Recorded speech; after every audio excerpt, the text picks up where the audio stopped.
Russia Ukraine যুদ্ধ নিয়ে তাৎক্ষণিকভাবে আলোচনা শুরু করতে সম্মত হয়েছেন রাশিয়ার president Vladimir Putin.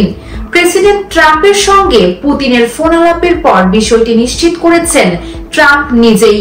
Trump truth সোশ্যালে post করে জানান, পুতিনের সঙ্গে তার একটি দীর্ঘ এবং ফলপ্রসূ ফোনালাপ হয়েছে। এটি ট্রাম্পের দায়িত্ব গ্রহণের পর তাদের মধ্যে প্রকাশ্য জানা প্রথম ফোনালাপ। তিনি বলেন, আলোচনায় ইউক্রেন, মধ্যপ্রাচ্য, জ্বালানি, কৃত্রিম বুদ্ধিমত্তা, ডলার এবং অন্যান্য বিষয় নিয়ে আলোচনা হয়েছে।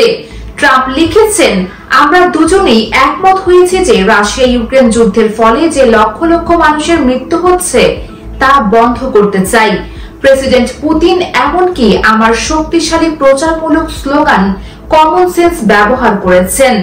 আমরা উভয়ই এতে দৃঢ়ভাবে বিশ্বাস করি, কিন্তু প্রথমেই আমরা একসঙ্গে কাজ করতে এবং একে অপরকে দেশ পরিদর্শন করতে সম্মত হয়েছি।